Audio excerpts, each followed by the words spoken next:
Amigos de Global Energy TV, les doy una vez más la bienvenida. Estamos aquí en Energía MX. En esta ocasión nos toca platicar con el doctor Marcos Ábalos, quien es el jefe de la Unidad de Contenido Nacional y Sector Energético de la Secretaría de Economía. Bienvenido, doctor. Primero queremos preguntarle más bien y que nos platique sobre la importancia de tener una política de contenido nacional en la cadena de valor del sector energético. Bueno, antes que nada, muchas gracias por Bienvenido siempre. la invitación. He tenido la oportunidad de ver algunos programas tuyos, entonces estoy muy honrado de estar aquí para platicarte un tema tan importante. Bueno, ¿por qué es importante? Bueno, primero hay que definir qué es contenido nacional. O sea, contenido nacional es, tratar que una política pública pueda capturar ciertas actividades en la cadena de valor, en este caso de la industria de hidrocarburos. Esa parte es muy importante.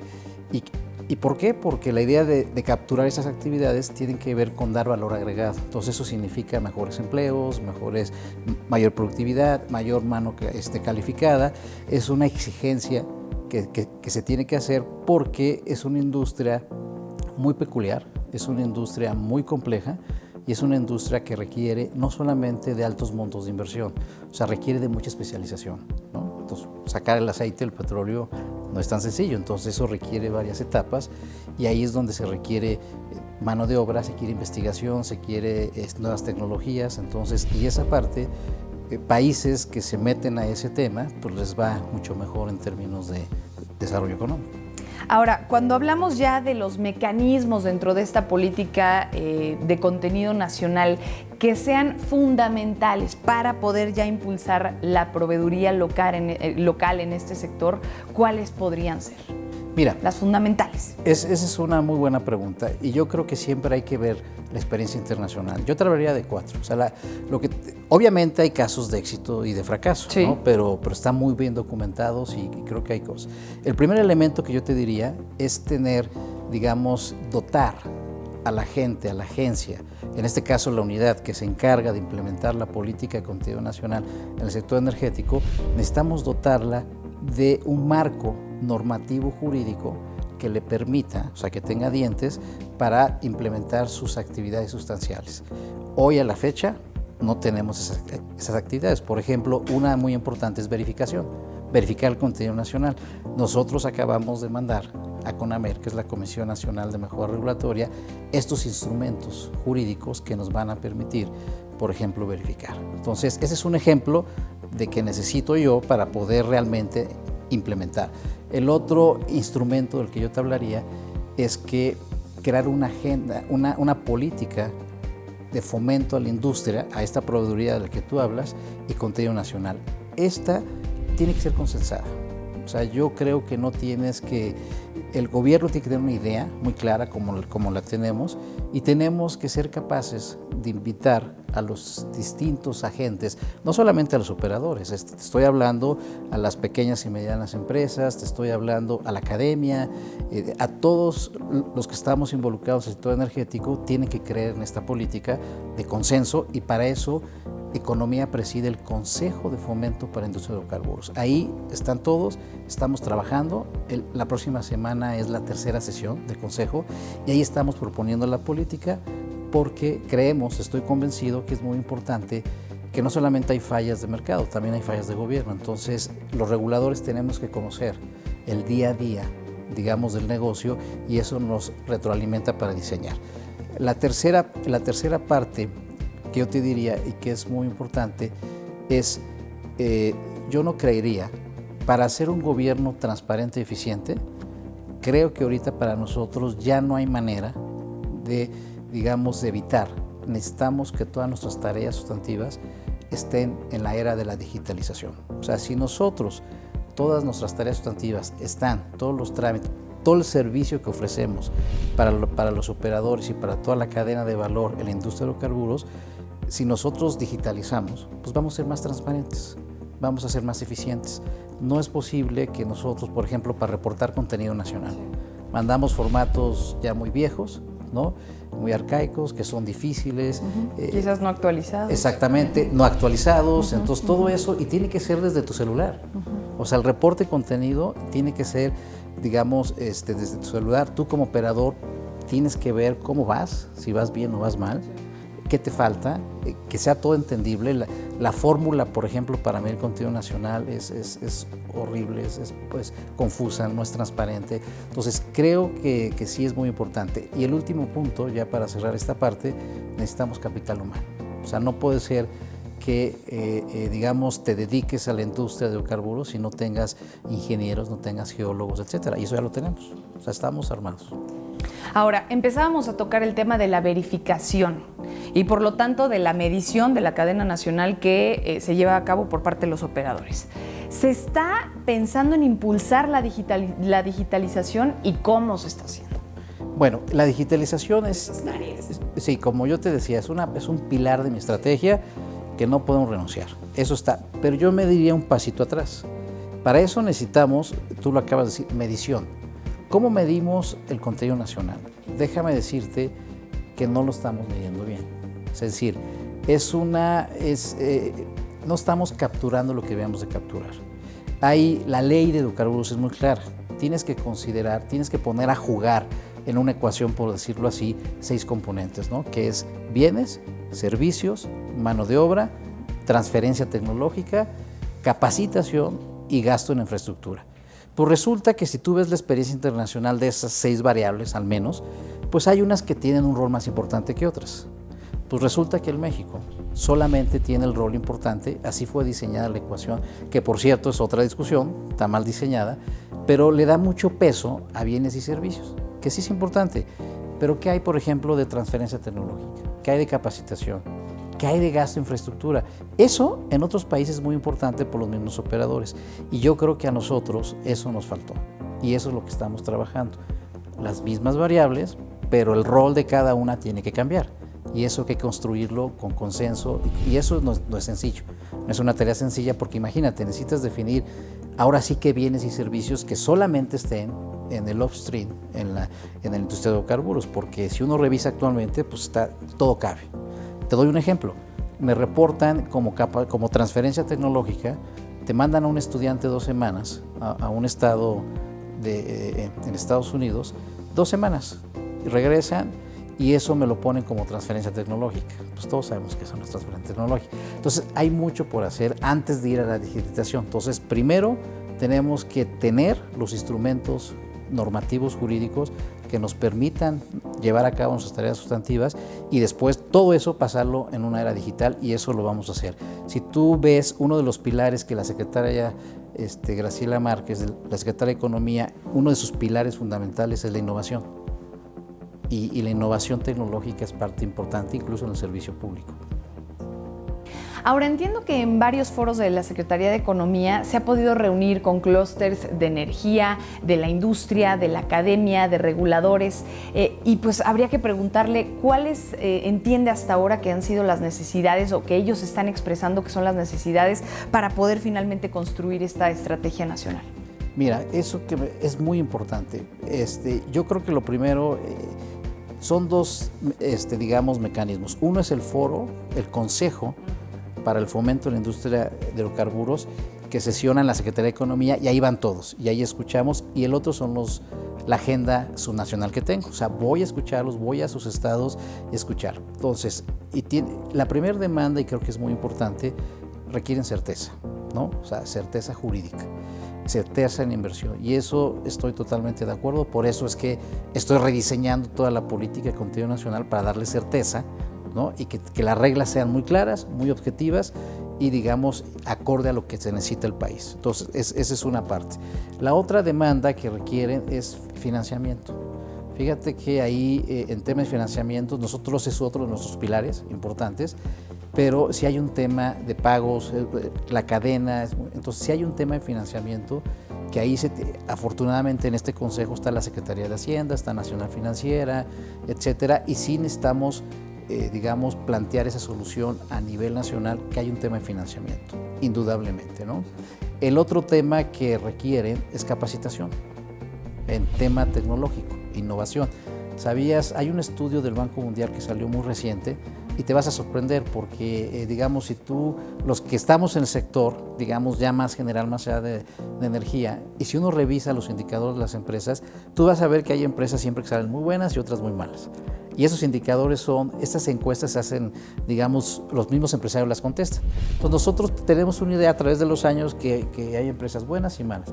Pues con este estudio del Banco Mundial, resulta que ni tenemos ni buenas ni malas, tenemos malas. O sea, en términos internacionales, nuestras empresas, ¿por qué malas? Son bajas en productividad y no innovan. Somos adversos al riesgo.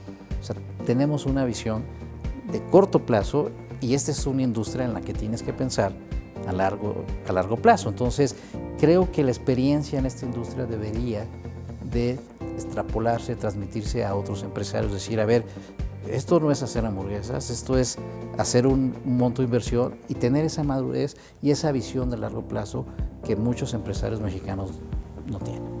Ahora, platíquenos un poco sobre este fideicomiso público para promover el desarrollo de proveedores y contratistas nacionales en la industria energética y obviamente cuáles serían sus objetivos. Bueno, el objetivo es principalmente desarrollar la proveeduría en la cadena de valor de la industria de hidrocarburos. No estamos hablando de cantidades tan importantes como es la industria, pero tampoco es poquito. O sea, estamos hablando de 1,000 millones de pesos, que lo vamos a destinar sobre todo a pymes. Y lo vamos a destinar en 3 aspectos. 1, capacitación, certificación y transferencia tecnológica e innovación. Muchas de las veces las pymes, o sea, como tú también como conocedor del sector, sabrás y tienes claro que en los próximos años va a haber una demanda de bienes. O sea, muchas ahorita, creo que el 30% está en la etapa solamente de producción y la gran mayoría está en exploración. O sea, en los próximos años, muchas van a pasar a la etapa de desarrollo. Ahí se van a requerir muchísimos bienes y servicios de esta cadena. Nuestras empresas no están capacitadas, no están listas. Tenemos que ayudarlas para los próximos años. Entonces, por ejemplo, necesitan certificación. Ya no certificación tecnológica especializada, muchas de las pymes no tienen estas certificaciones, digamos que son para habilidades gerenciales, ¿no? Como las ISO de la 1 a la 9, ¿no? La ISO 2, ISO 3, ISO 9. Entonces, ahí vamos a destinar los esfuerzos con una diferencia. Tú vas a ver en ese fideicomiso, cada peso que nosotros demos, lo vas a ver a quién se le da, por qué se le da y cómo se le da. 0 corrupción. Tiene que ser muy transparente, que cualquiera que se meta en la página de Secretaría de Economía pueda ver por qué se destinaron estos recursos. Pero nada más debo acabar con un comentario aquí. Eso es un complemento de la política. Es más importante, te lo digo como economista, como funcionario público, es más importante la regulación que tú generes, que tú emitas, que el dinero. Te doy un ejemplo. Todo este dinero que tengo, que es mucho, en un universo hablando, resulta que es un gasto de un operador en un año en un rubro de estos 6 componentes que te hablaba, por ejemplo, de bienes y servicios, en un año. Entonces, el impacto del fideicomiso sí es importante, pero hay que bajar las expectativas. Es más importante que yo tenga regulación, nueva regulación, que me permita llevar a cabo mis tareas sustantivas. Eso sí es un impacto en la industria. Ahora, tenemos un reto, por lo que estoy entendiendo, que es hacer que este país pase de un país maquilador a uno innovador de forma tecnológica, ¿no? ¿Cómo se puede impulsar esta parte o desarrollar esta parte para poder incorporar las soluciones tecnológicas al sector de hidrocarburos? Necesitamos cambiar los incentivos en el marco normativo. Estos 6 componentes que yo te hablaba, transferencia tecnológica necesita jugar un papel más importante. Eso se puede hacer, es una atribución de la Secretaría de Economía. Si ahorita todos los operadores, por ejemplo, en sus contratos tienen la obligación de anexar 2 planes, uno de contenido nacional y el otro de transferencia tecnológica y capacitación. De transferencia tecnológica, bueno, ya sabes los problemas que hay para medir y incentivar, pero de transferencia tecnológica y capacitación no hay reglas, no hay criterios. Entonces, cada quien entiende lo que quiere. Y claro, no es culpa de los operadores, es culpa del gobierno que no generó las regulaciones. Las regulaciones. Entonces, estoy pensando en sacar esa regulación. Y esa regulación tiene que ser un debate con todos, porque eso es muy importante. Te voy a dar un dato.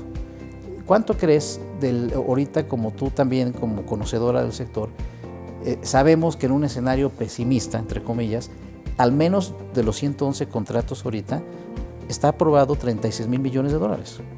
Es lo mínimo que se va a dar. ¿Okay? Esperemos que eso se potencie y se vaya a 60,000 millones de dólares, ¿no? Si hay muchos descubrimientos, y etcétera. Pues resulta, yo te haría una pregunta, ¿cuánto crees que de eso se va a ir a capacitación, transferencia tecnológica en los próximos 20, 30 años? Cero. Un porcentaje. Cero. Pues no puede ser. Y además la transferencia tecnológica y la capacitación tiene que incentivar aquel tipo de transferencia tecnológica que le convenga a los operadores. Ahora, ¿esto en otros países es un panorama diferente? O sea, Total, el porcentaje sí, que se atribuye claro, a esta parte es más distinto. que porcentaje, más que mínimos y eso, yo diría la calidad del contenido nacional. Estas variables que te digo de transferencia y capacitación juegan un papel más importante en otros países. Entonces, eso es lo que hay que hacer. Pero además, los operadores lo hacen en otros países y les conviene a ellos. Te doy un ejemplo. Hablando con un operador, hay unos dicen, bueno, pues yo quisiera invertir en un laboratorio de análisis de muestras. ¿Para qué las mando a otro país? Eso me tarda, es más costoso si tengo los ingenieros, tengo los centros educativos con alta especialidad. Lo que necesito es invertir en un laboratorio y empezar a hacer aquí mis muestras, ¿verdad? De mandar a hacer mis muestras. Es un laboratorio, digamos, en este ámbito de la industria de hidrocarburos, y eso, pero no, las reglas no me permiten hacerlo. Entonces hay que hacer que esas reglas permitan eso, y eso va a traer más empleo, diferente empleo, más capacitación, o sea, digamos, eso nos conviene a todos. La productividad, digamos, crece y nuestra proveeduría ya se va pasando, lo que tú dices, de maquila a generar valor agregado. Eso es lo que necesitamos en este país. Ay, caramba. Ahora, cuando ya hablamos de un tema a punto y aparte, pero también importantísimo, que es ya rendición de cuentas o pues esta parte de compromiso con la transparencia, ¿cuándo estarían ya disponibles para la consulta pública en CONAMER las reglas ya de operación? Perfecto. Bueno, las reglas de operación del fideicomiso ya están avaladas por CONAMER, ahí estuvieron. Ahí los acuerdos de verificación está en CONAMER y el acuerdo para la entrega de información ya está en CONAMER, y estas reglas de, por ejemplo, transferencia tecnológica lo voy a discutir primero en el Consejo y luego las voy a mandar a CONAMER. O sea, todo... Que también es importante, ¿no? Súper importante, digo, yo estuve en CONAMER. Me salió un poco, pero... Claro, es que yo estuve en es CONAMER y es muy con importante porque CONAMER que pertenece a la economía, por cierto, es un organismo noble que, digamos, te revisa la consistencia de las leyes. Entonces, en vez de verlo como un obstáculo, es algo que te vacuna, te certifica que tu ley, digamos, es consistente y no va a generar, digamos, ineficiencias en el mercado, etcétera. Entonces, yo todo me voy ahí. Digo, yo, digamos, casi participé de lo que es ahora la CONAMER. Antes era la COFEMER, ahora es la CONAMER. Entonces, es muy importante. Estos criterios de transferencia tecnológica, pienso discutirlos en el Consejo y una vez mandarlos a CONAMER. Y la fórmula de la que te hablo, que tiene que repensarse y rediseñarse, eso, digamos, es más tardado, pero es el próximo año también. Pues Marcos Ábalos, doctor, díganos con qué nos puede dejar por último, ya nada más para cerrar la idea de la entrevista, porque bueno, finalmente hemos hablado un poco de todo, es un gran tema, pero pues intentando tocar varios puntos. Claro, mira, agradecerte, digamos, la oportunidad de poder explicarle al público, digamos, no solamente especialistas, porque sé que este programa también lo revisan grupos no especialistas, y es importante decirles que la política continua nacional, si se hace de manera responsable, beneficia a todos, y sobre todo beneficia al empresariado mexicano, le da oportunidades en una industria que se genera muchísimo dinero en inversión y que puede ayudar a todos, es decir, hay para todos, y eso es el caso, por ejemplo, de Noruega, ¿no? Donde fue muy inteligente en su política continua nacional y ahora ya todo le está apostando a energías limpias, pero primero empezó con esto. Entonces creo que se pueden hacer, están las condiciones, estoy convencido que el presidente de la República está en esta línea de continua nacional, sé que los operadores también, hay que ver la presentación del presidente de la MEXI en el foro del Senado, que por cierto ustedes organizaron, en su última lámina dice que beneficios transversales son transferencia tecnológica, capacitación y gasto en infraestructura. Entonces, ahora eso vamos a hacerlo realidad. Temas de lo que nos venimos platicando. Pues va a tener que ser obligada una próxima plática para que vayamos viendo cómo va evolucionando todos los asuntos que platicamos el día de hoy. Muchísimas gracias, doctor. No, al contrario. Pues ahí estuvo, amigos de Global Energy TV y obviamente de Energía MX. Estuvo con nosotros el doctor Marcos Ábalos, el jefe de Unidad de Contenido Nacional y Sector Energético de la Secretaría de Economía. Nos vemos por aquí la próxima semana. Hasta luego.